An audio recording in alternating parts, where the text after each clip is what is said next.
Hello, I'm Daveives, talking to you from my office room here in Alice Springs, Australia. And I want to talk to you today about legal immigration to the United States of America. Now, we hear a lot about illegal immigration, but hardly anything about legal immigration.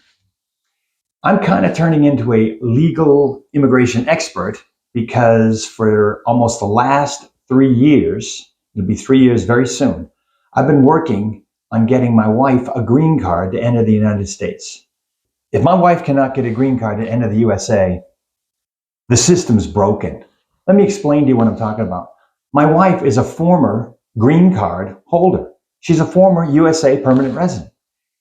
She is a current and has been paying US taxes since 1990 when we got married in Woomera, Australia.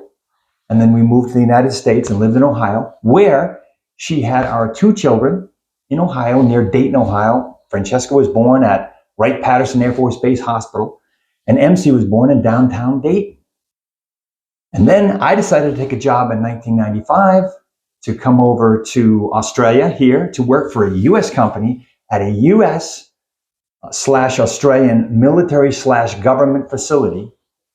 And because I stayed too long, my wife's green card expired in 2003. And at the time we thought, no big deal. When we need a new green card, we'll just fill out the paperwork and it'll be a snap to get a new one. Well, we've been at it now for almost 3 years and we do not have a green card. As a matter of fact, we're looking at another 2 years before the immigration department will make a decision on our case. The bottom line is, my wife is a former permanent resident in the United States. She's a current US taxpayer.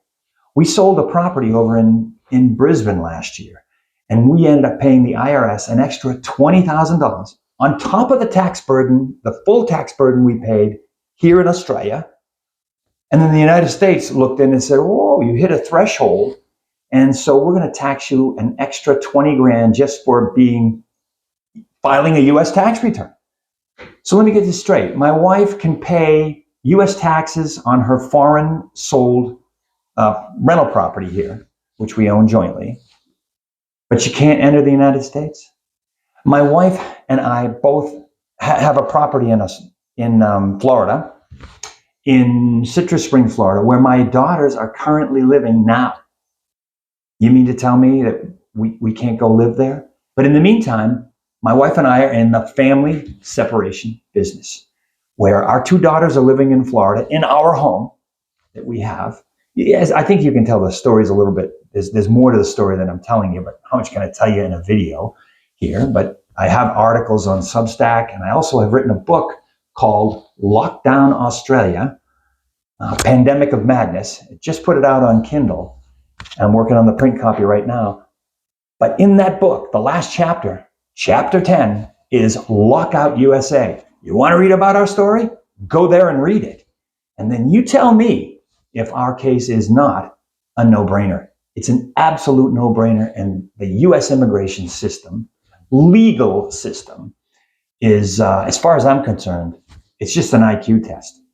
And the IQ test is, if you apply to enter the United States legally, you flunk the IQ test. It is absolutely amazing how bureaucratic and how much red tape somebody can throw out there at something so simple. And I'm really not convinced that my taxpayer dollars, my US taxpayer dollars, Marietta's US taxpayer dollars, your taxpayer dollars, I'm not really convinced that that's a good use of how to spend them. Anyway, that's my short synopsis of what's going on. If you want to read more, or you want to find out more about legal immigration and how it, my plea is, let's go ahead and make legal immigration legal again, shall we? Like I say, if you want to read more about it, you can read my Substack articles, daveives at substack.com, I think it is.